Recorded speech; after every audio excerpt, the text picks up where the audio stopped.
नमस्कार। आपके अपने YouTube channel GK Chopra ji में आपका स्वागत है। आज का जो हमारा हिंदी का जो टॉपिक है वो है वाक्य।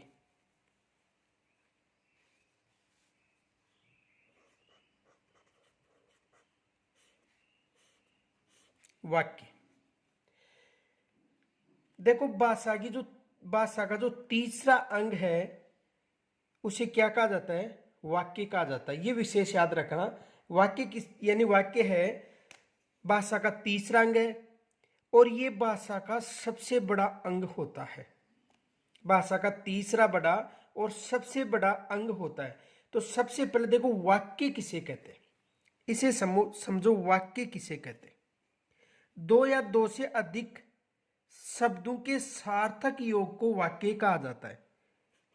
दो या दो से अधिक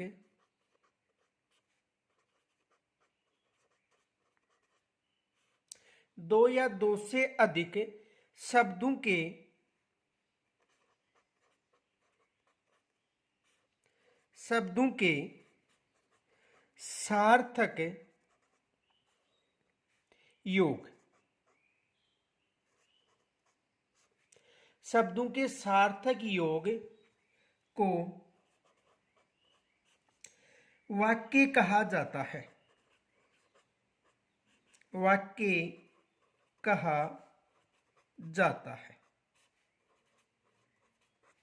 देखो, यानी दो या दो से अधिक जो शब्दों का सार्थक योग है उसे क्या कहा जाता है? वाक्य कहा जाता है। उदाहरण देखो, जैसे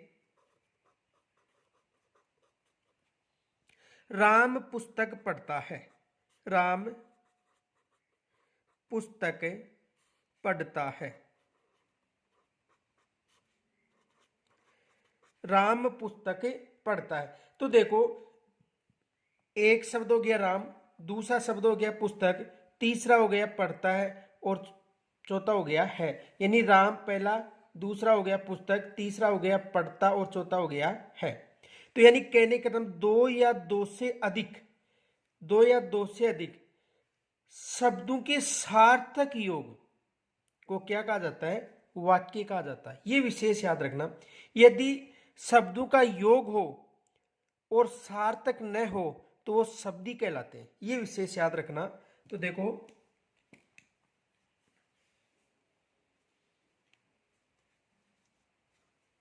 नोट, ये फैक्ट विशेष याद रखना। शब्दों का योग यदि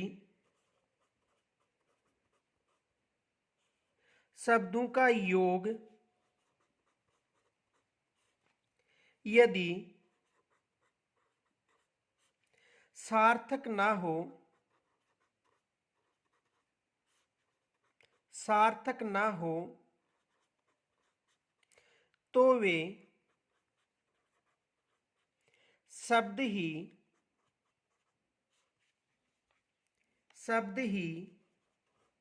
रहते हैं। तो वे क्या रहते हैं? शब्द ही रहते हैं। जैसे देखो, जैसे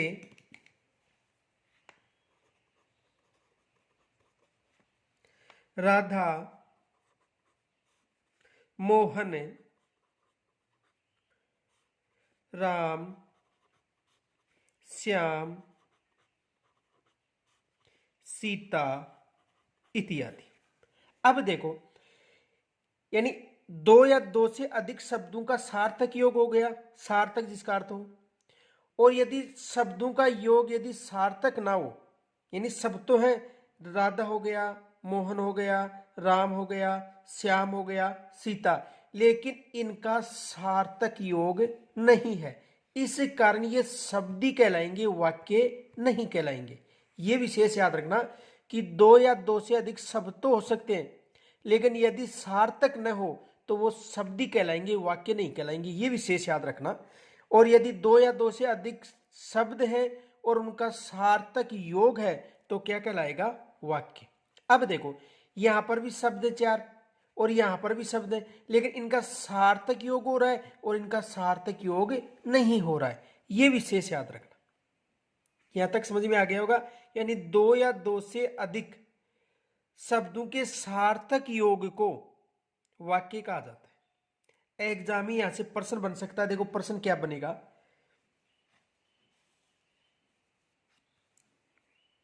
प्रश्न देखो, वाक्य किसे कहते हैं?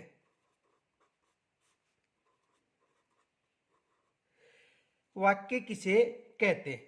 अब देखो यहां से एग्जाम में प्रश्न आ सकता है, वाक्य किसे कहते हैं? तो ऑप्शन देखो, ए दो या दो से अधिक शब्दों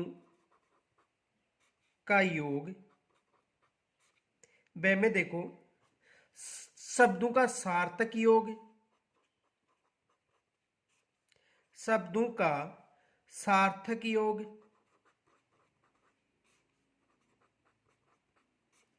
स में देखो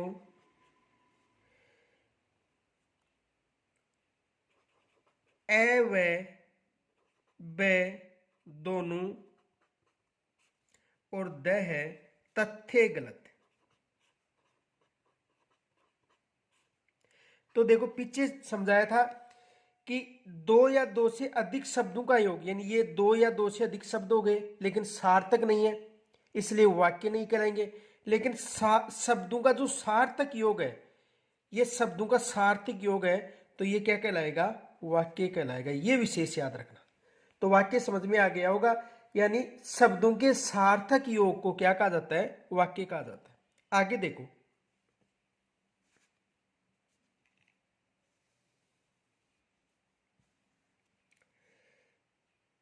विशेष फैक्ट याद रखना,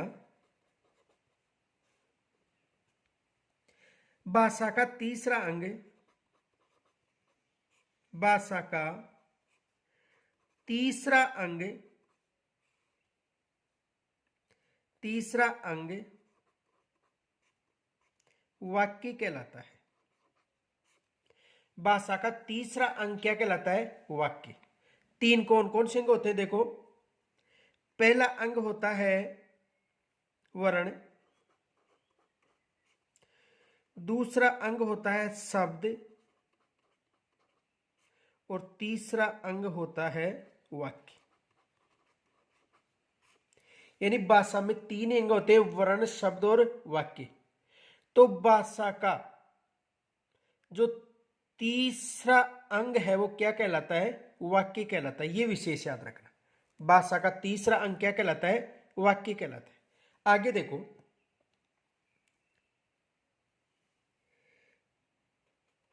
ये है भाषा का,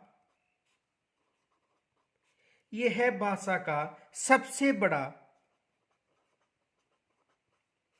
सबसे बड़ा अंग होता है।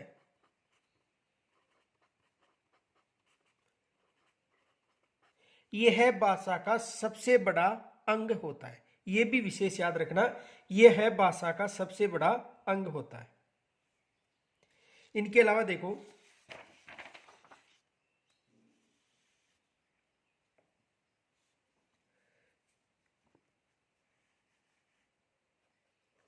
देखो भाव या भावार्थ के आधार पर भी भाषा का सबसे बड़ी इकाई क्या होती है? वाक्य होता है। यह भी विशेष याद रखना। तो देखो, भाव या भाव व भावार्थ, भाव व भावार्थ के आधार पर,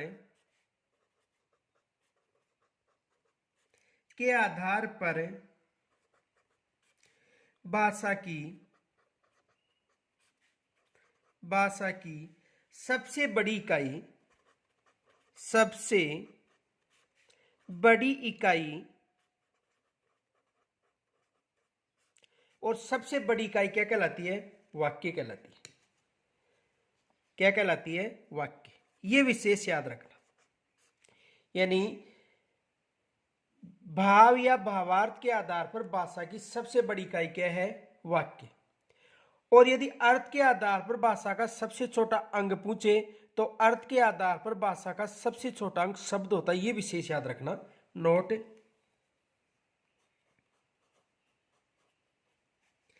अर्थ के आधार पर, अर्थ के आधार पर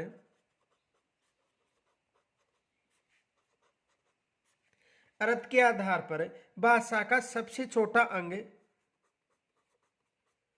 भाषा का सबसे छोटा अंग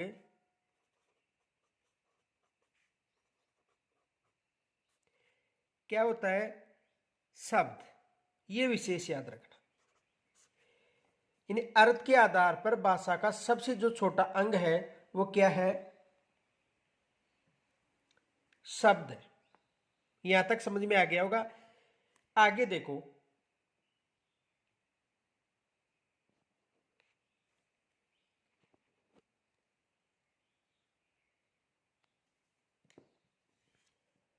अब देखो वाक्य के प्रकार।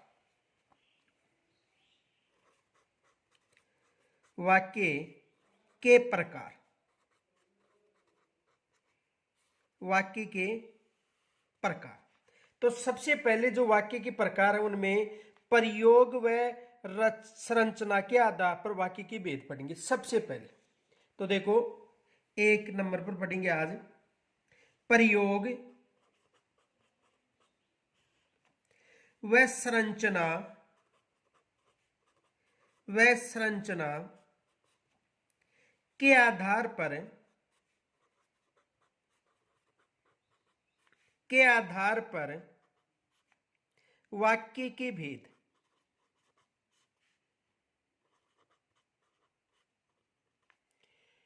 प्रयोग व संरचना के आधार पर वाक्य के भेद। तो प्रयोग व संरचना के आधार पर वाक्य कितने प्रकार का होता है? 3 प्रकार का। देखो कौन कौन सा? साधारण वाक्य, साधारण वाक्य,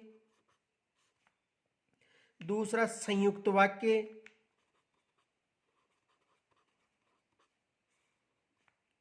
संयुक्त वाक्य, और तीसरा है मिश्र या मिश्रित वाक्य, मिश्र या मिश्रित वाक्य।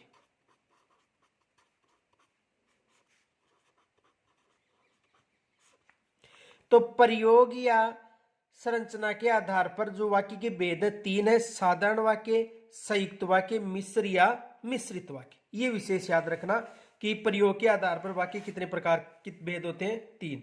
अब देखो वाक्य के अंग,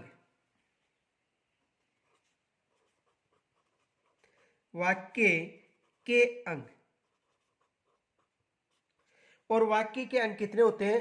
2 होते हैं। कौन कौन से? देखो, एक उद्देश्य,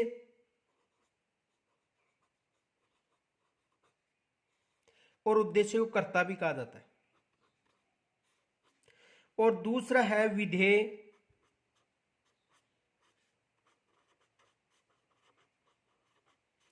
और विधेय का मतलब क्रिया व क्रम, क्रिया व क्रम। तो वाक्य कितने अंग होते हैं? 2 अंग होते हैं, एक उद्देश्य होता है और एक विधेय होता है। तो देखो वाक्य की जो 2 अंग हैं उनको समझो। सबसे पहले जो रीट है उसमें यहां से प्रश्न बनता है, फर्स्ट ग्रेड में भी यहां से प्रश्न पता है कि वाक्य कितने अंग हैं। तो वाक्य का केवल 2 ही अंग होते हैं, उद्देश्य और विधेय। तो देखो वाक्य के कौन कौन से अंग होते हैं? उद्देश्य और विधेय। अब देखो समझने के लिए, देखो उदाहरण देखो, बुद्धिमान, बुद्धिमान राम धार्मिक पुस्तक, धार्मिक पुस्तक ज्यादा पढ़ता है, ज्यादा पढ़ता है। बुद्धिमान राम धार्मिक पुस्तक ज्यादा पढ़ता है। तो देखो इसमें जो कर्ता है, कर्ता कौन है? राम। राम क्या है? कर्ता।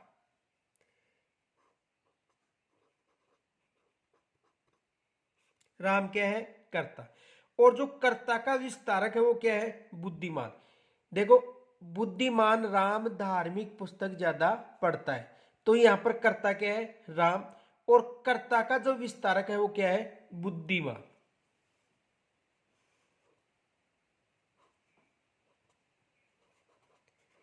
कर्ता विस्तारक।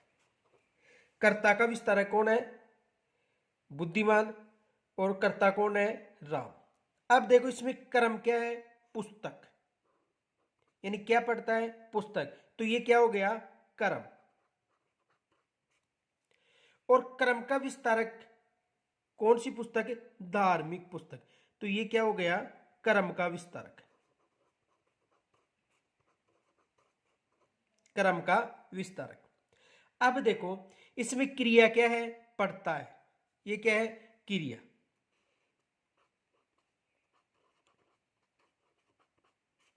और क्रिया का विस्तारक क्या हो गया? ज्यादा। क्रिया विस्तारक। और सहायक क्रिया क्या है? सहायक क्रिया। अब देखो, यानी दो अंग हो गए, एक उद्देश्य है और एक विधि। तो देखो,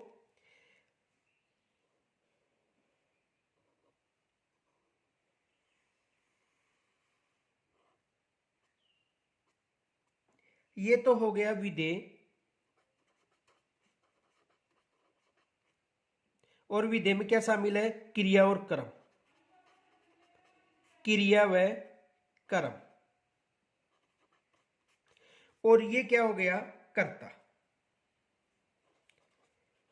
और कर्ता का मतलब उद्देश्य।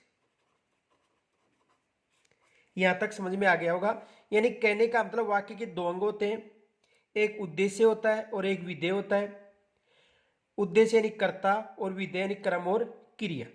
तो देखो, राम कर्ता है, बुद्धिमान कर्ता का विस्तारक है, पुस्तक क्रिया है, क्रम है, और क्रम का विस्तारक धार्मिक है, पढ़ता क्रिया है और इसका विस्तारक क्या है? ज्यादा। और है क्या है? सहायक क्रिया। तो वाक्य के दो अंग होते हैं, कर्ता और विधेय। अब देखो आगे।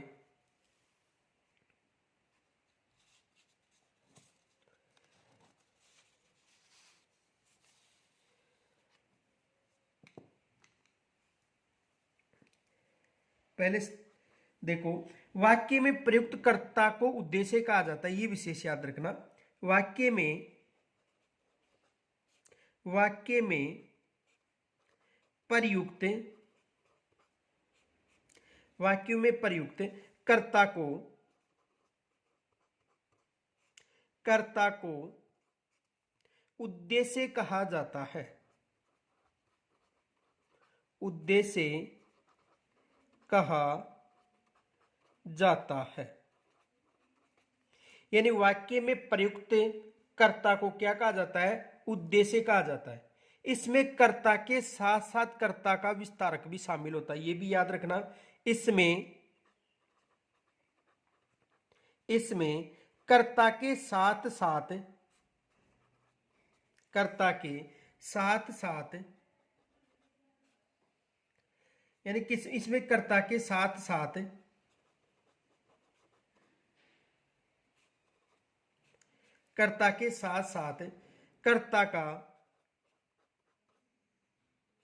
कर्ता का विस्तारक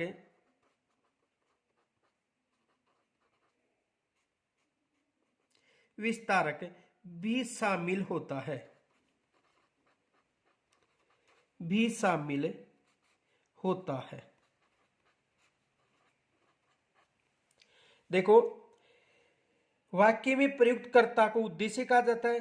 कर्ता या उद्देश्य एक ही बात है। और उसमें कर्ता के साथ साथ कर्ता का विस्तारक भी शामिल होता है, यह विशेष याद रखना। यहां तक समझ में आ गया होगा। आगे देखो,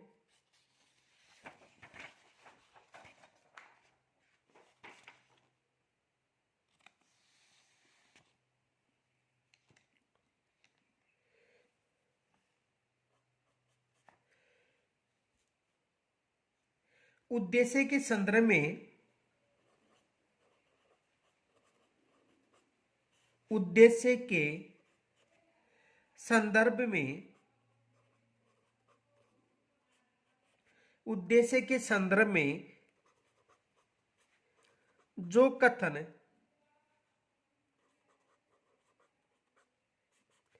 कथन कहा जाता है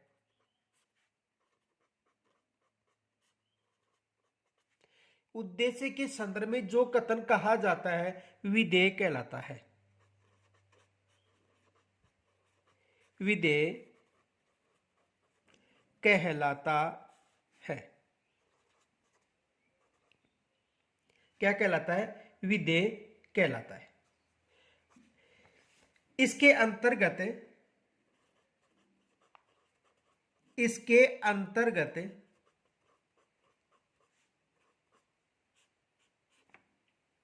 क्रम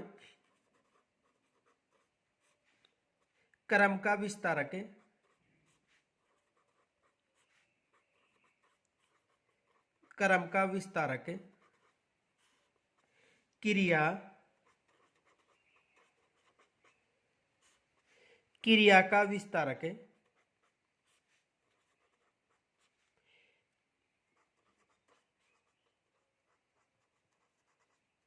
क्रिया का विस्तारक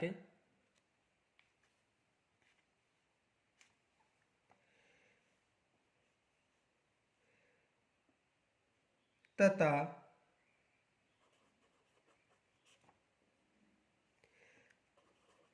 अन्य शामिल होते हैं।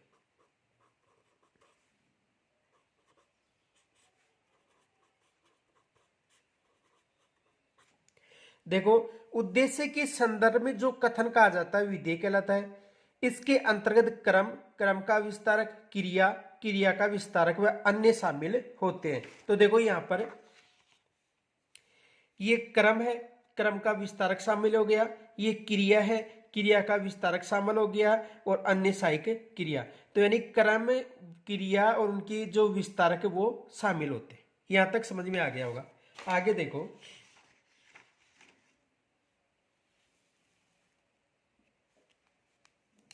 एक उदाहरण और देख लो।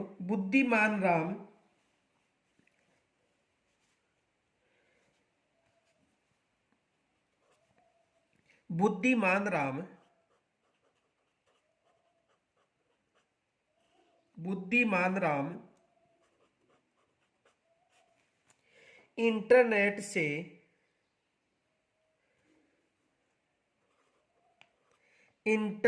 से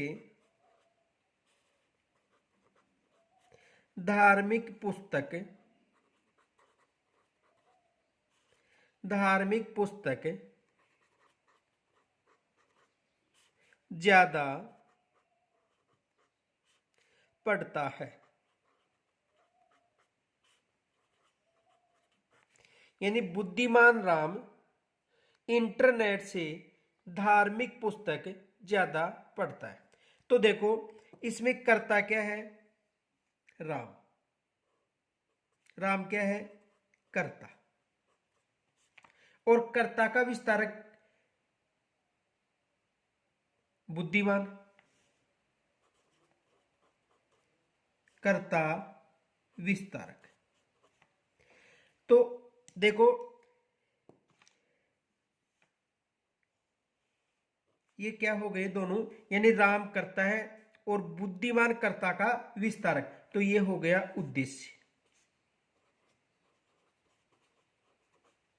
उद्देश्य या कर्ता।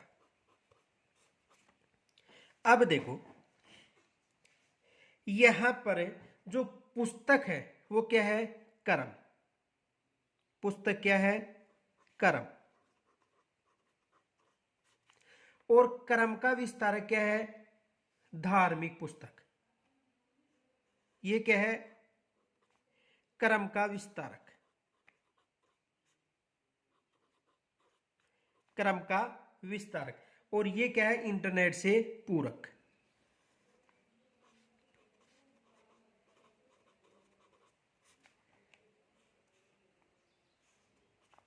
आगे देखो, पढ़ना क्या है? क्रिया।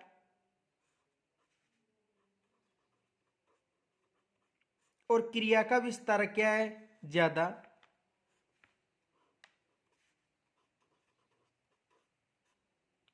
क्रिया विस्तारक। और सहायक क्रिया क्या है। अब देखो ये क्या हो गया,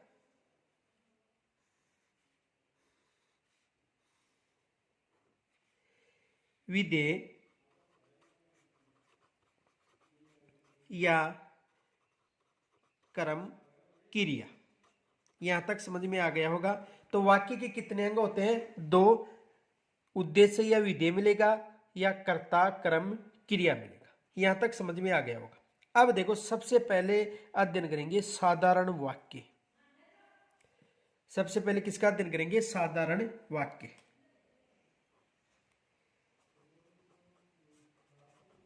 साधारण वाक्य। देखो साधारण वाक्य किसे कहते हैं, यानी वह वाक्य जिसमें एक उद्देश्य और एक ही विधेय, वो क्या कहलाता है, साधारण वाक्य। तो देखो वह वाक्य जिसमें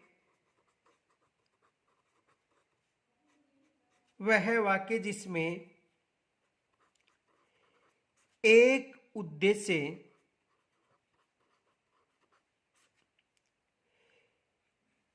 और एक ही विधेय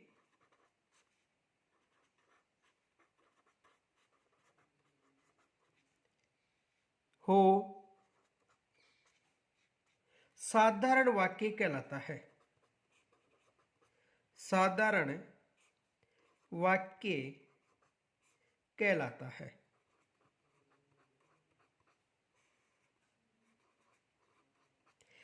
यानी साधारण वाक्य किसे कहते हैं, यानी वह वाक्य जिसमें एक उद्देश्य हो और एक ही विधेय हो, क्या कहलाता है, साधारण वाक्य कहलाता है। ये विशेष याद रखना। यानी एक ही तो उद्देश्य और एक ही विधेय। उद्देश्य का मतलब कर्ता और विधेय का मतलब कर्म और क्रिया, उसे क्या कहा जाता है, साधारण वाक्य कहा जाता है। जैसे देखो उदाहरण,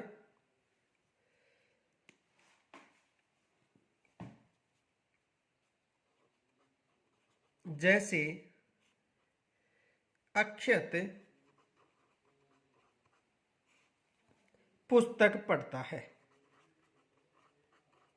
पुस्तक पढ़ता है, अक्षत पुस्तक पढ़ता है। तो देखो इसमें अक्षत क्या है, कर्ता। कर्ता का मतलब उद्देश्य।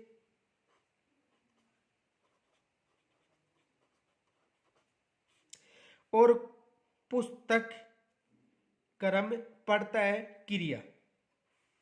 तो ये क्या हो गया, विधेय।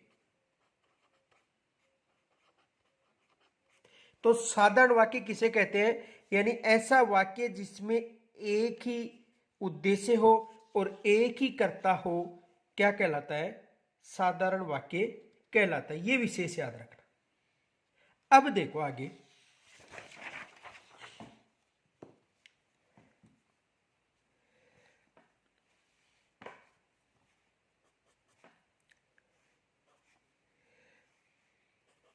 राम व श्याम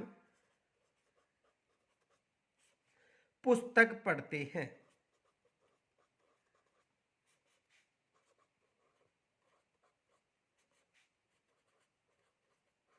ये वाक्य है, राम व श्याम पुस्तक पढ़ते हैं, ये वाक्य। अब देखो राम व श्याम पुस्तक पढ़ते हैं। अब राम व श्याम पुस्तक पढ़ते हैं, इसे समझो। देखो यानी यदि वाक्य में एक से अधिक कर्ता हो, तो वाक्य में एक से अधिक कर्ता है, दो कर्ता है, लेकिन उनके द्वारा की गई क्रिया समान है। राम भी पुस्तक पढ़ता है और श्याम भी पुस्तक पढ़ता है, तो यह साधारण वाक्य होगा। यह विशेष याद रखना। यदि एक वाक्य में दो कर्ता है, जैसे राम और श्याम दो कर्ता हो गए, लेकिन इन दोनों का जो कर्म है यानी क्रिया वो क्या है, सम्मान है, इस कारण ये साधारण वाक्य कहलाएगा। ये विशेष याद रखना। तो देखो पहले से समझो, ये क्या है, उद्देश्य हो गया,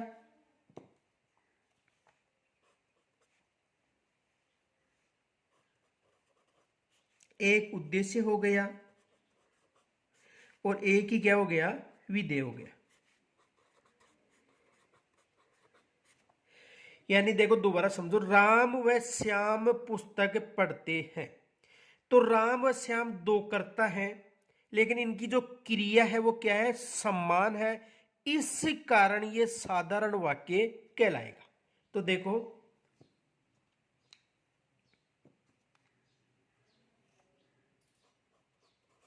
नोट,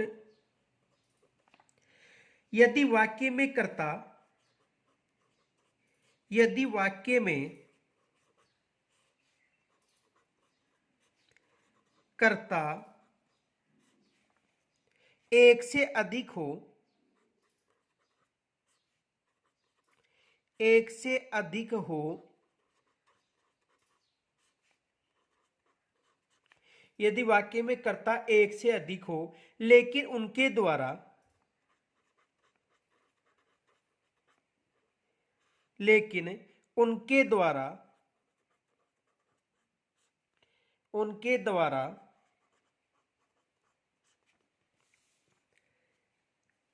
की गई क्रिया, क्रिया समान हो,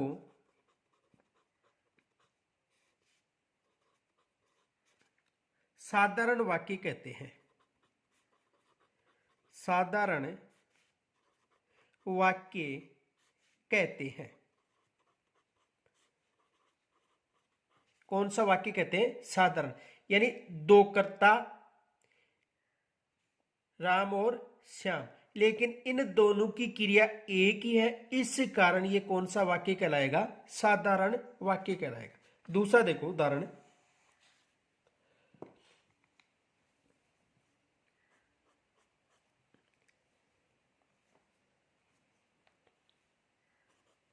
राम पढ़ता व लिखता है।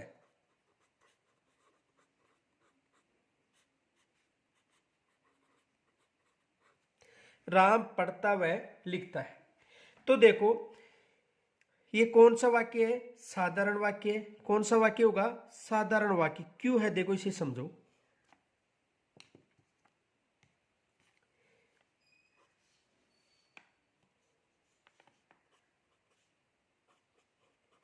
एक उद्देश्य, एक विधेय, एक उद्देश्य एक विधेय। तो देखो यदि वाक्य में कर्ता एक हो, कर्ता एक है, और क्रिया एक से अधिक हो, तो सभी क्रिया एक ही विधेय मानी जाएंगी। ये विशेष याद रखना, ये विशेष याद रखना। यदि वाक्य में एक कर्ता हो और एक से अधिक क्रियाएं हो, तो सभी जो क्रियाएं एक कर्ता के लिए एक ही विधेय मानी जाएंगी। देखो पीछे समझाया था कि यदि दो कर्ता और एक विधेय हो और दोनों कर्ता एक ही क्रिया कर रहे हो, तो कौन सा वाक्य कहलाएगा, साधारण वाक्य। देखो इसे एक फैक्ट और याद रखना,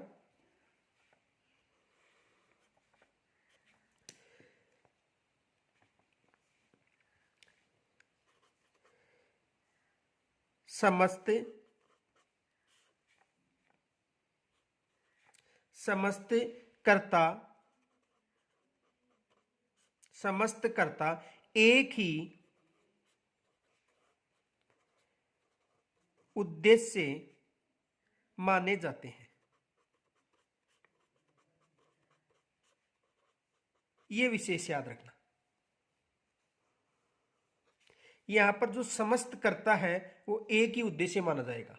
ठीक है, अब देखो आगे, यदि राम पढ़ता और लिखता है, एक कर्ता हो और एक कर्ता दोनों क्रियाएं एक साथ कर रहा हूं, तो ये क्या कहलाएगा? साधारण वाक्य कहलाएगा। देखो समझो,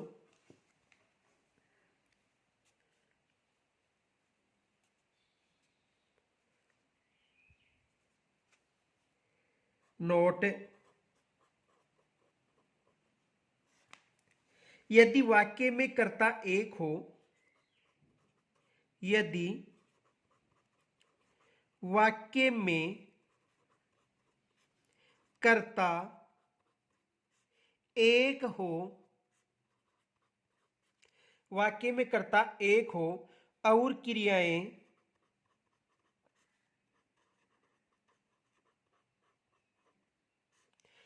क्रियाएं एक से अधिक हो, एक से अधिक हो, एक से अधिक हो, तो सभी क्रियाएं एक ही विधेय मानी जाती हैं। तो सभी क्रियाएं एक एक ही विधेय मानी जाएंगी। तो सभी क्रियाएं एक ही विधेय मानी जाएंगी।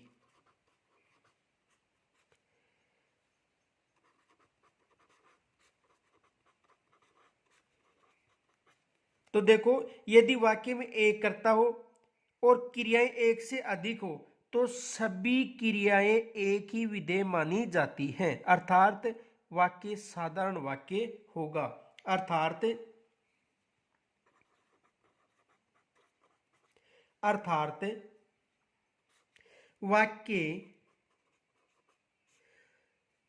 वाक्य साधारण होगा।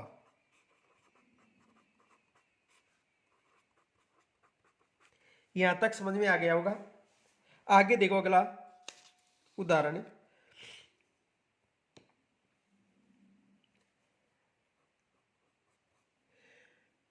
मोहन राम व श्याम पढ़ते व लिखते हैं। पढ़ते व लिखते हैं।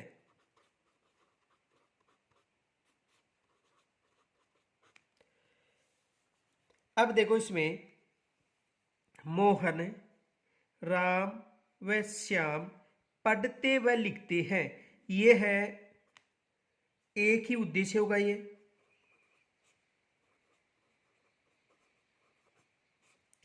और एक ही विधेय होगा।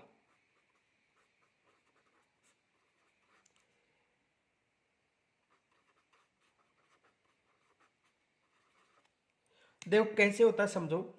यदि वाक्य में कर्ता एक से अधिक हो और क्रियाएं भी एक से अधिक हो, लेकिन प्रत्येक कर्ता द्वारा प्रत्येक क्रिया की जाती है, तो समस्त कर्ता एक उद्देश्य और समस्त क्रियाएं एक विधेय मानी जाएंगी।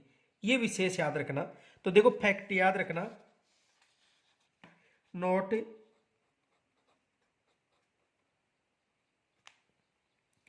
यदि वाक्य में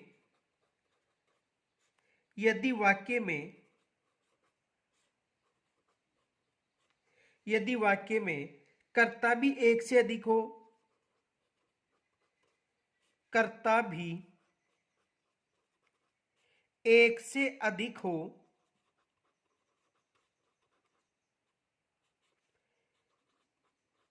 कर्ता भी एक से अधिक हो और क्रियाएं भी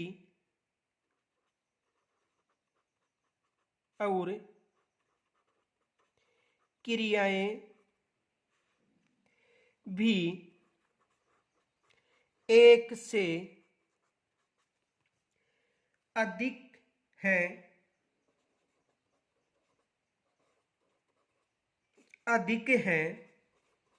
क्रियाएं भी एक से अधिक है, लेकिन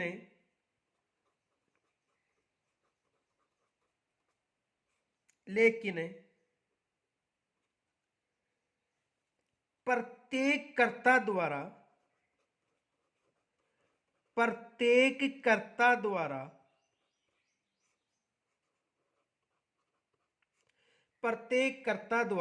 प्रत्येक क्रिया की जाती है, प्रत्येक क्रिया की जाती है, प्रत्येक क्रिया की जाती है, तो समस्त कर्ता तो समस्त कर्ता समस्त कर्ता एक उद्देश्य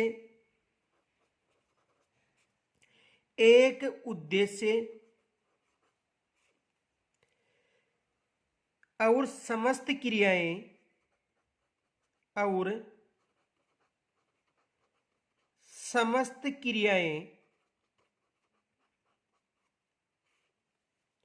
एक विधेय मानी जाएंगी, एक विधेय मानी जाएंगी।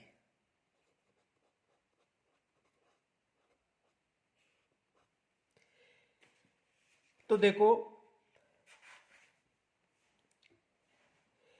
यानी मोहन, राम और श्याम पढ़ते व लिखते हैं। तो देखो, यदि वाक्य में एक से अधिक कर्ता कितने हो गए? 3। राम, श्याम और मोहन, यानी मोहन, राम और श्याम एक से अधिक कर्ता हो गए। प्रत्येक कर्ता के द्वारा एक ही क्रिया की जा रही है। देखो, राम पढ़ता लिखता है, श्याम पढ़ता लिखता है, और राम मोहन पढ़ता लिखता है, राम पढ़ते लिखते हैं, और श्याम पढ़ता लिखता है। यानी कहने का मतलब, यदि वाक्य में कर्ता एक से अधिक हो तो कर्ता एक से अधिक है, और क्रियाएं भी एक से अधिक तो क्रिया भी 2 हो गई।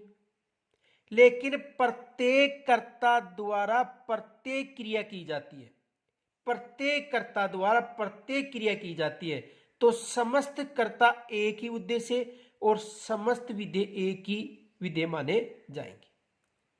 देखो, यदि वाक्य में कर्ता एक से अधिक हो और क्रिया भी एक से अधिक हो, लेकिन प्रत्येक कर्ता द्वारा प्रत्येक क्रिया की जाती हो, तो समस्त कर्ता एक उद्देश्य और समस्त क्रियाएं एक विधेय कहलाती है। यहां तक समझ में आ गया होगा। आगे देखो, एक उदाहरण और देखो।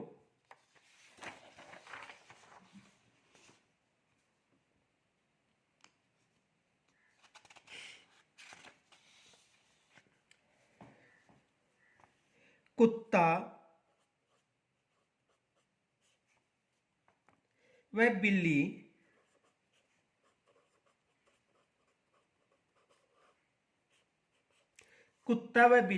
झाड़ियों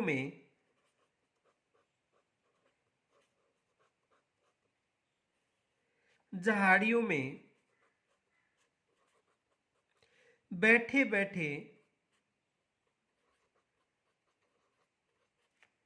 चूहे की प्रतीक्षा कर रहे हैं।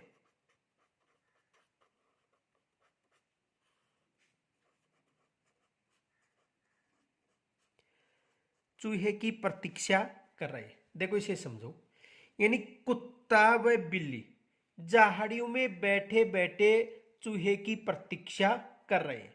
अब देखो, इसमें 2 कर्ता हो गए, कौन? एक तो कुत्ता और एक बिल्ली। तो 2 कर्ता यानी एक उद्देश्य हो गया,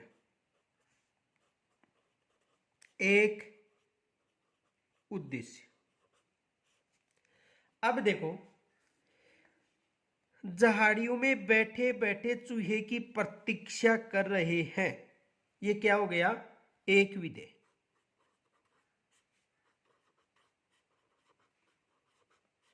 ये क्या हो गया? एक विधेय।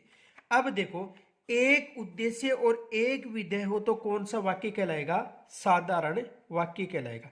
कौन सा वाक्य कहलाएगा? साधारण वाक्य कहलाएगा। ये विशेष याद रखना। तो ये कौन सा वाक्य हो गया? साधारण वाक्य, साधारण वाक्य। कौन सा वाक्य हो गया? साधारण वाक्य।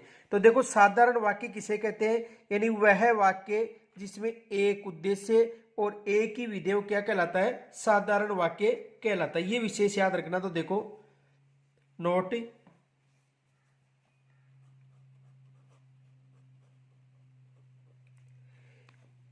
वह वाक्य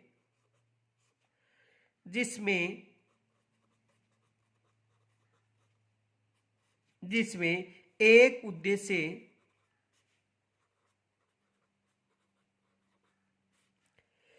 और एक ही विधेय हो, साधारण वाक्य कहलाता है।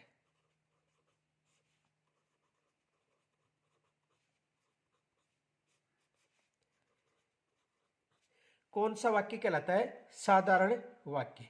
देखो चाहे कर्ता एक से अधिक हो, लेकिन उनका जो कर्म है वो एक ही हो, तो क्या कहलाएगा? साधारण वाक्य। यदि वाक्य में कर्ता एक से अधिक हो लेकिन उनके द्वारा की गई क्रिया समान हो, तो क्या कहलाएगा? साधारण वाक्य। तो देखो एक एग्जाम में प्रश्न आया था, प्रश्न देखो,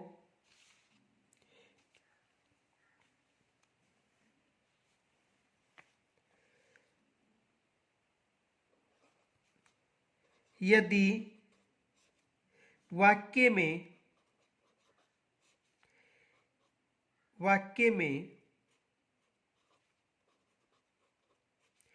एक से अधिक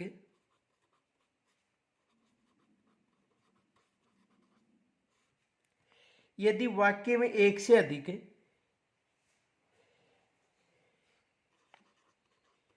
कर्ता हो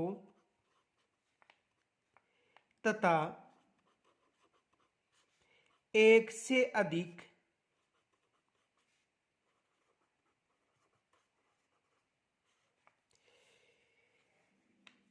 क्रियाएं हो,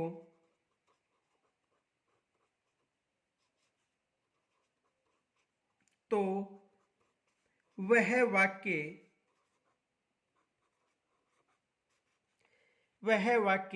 कहलाता है।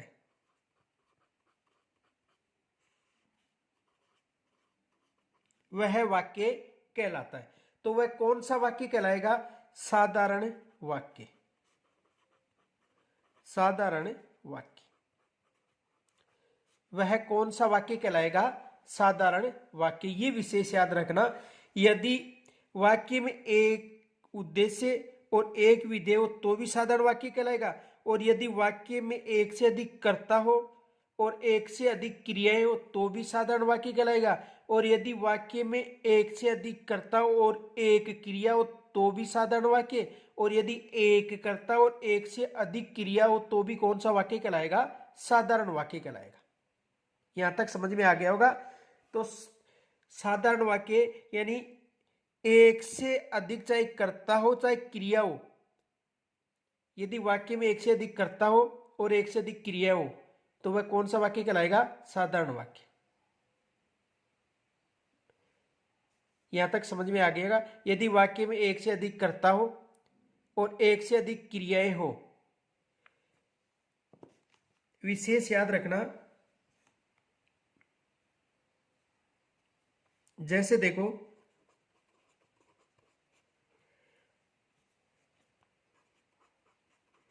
मोहन, राम व श्याम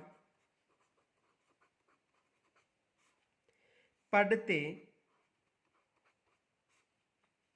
व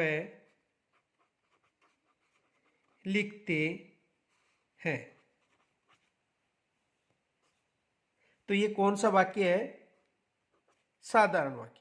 यदि वाक्य में एक से अधिक कर्ता, तो एक से अधिक कर्ता हो गए और एक से अधिक क्रिया भी हो गई, तो ये कौन सा वाक्य कहलाता है? साधारण वाक्य। देखो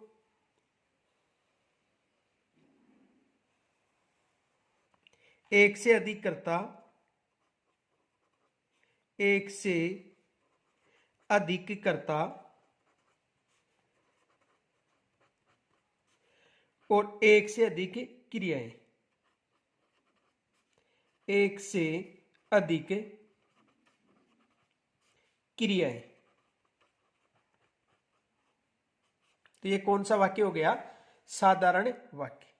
कल हम अध्ययन करेंगे संयुक्त व मिश्र वाक्य का। कल का जो हमारा टॉपिक है वो है संयुक्त व मिश्र वाक्य। यदि यहाँ तक कोई समस्या हो तो कमेंट्स के द्वारा मुझे जरूर बताएं, और यदि समझ में आए तो इसे अधिक से अधिक लाइक व शेयर करें। धन्यवाद।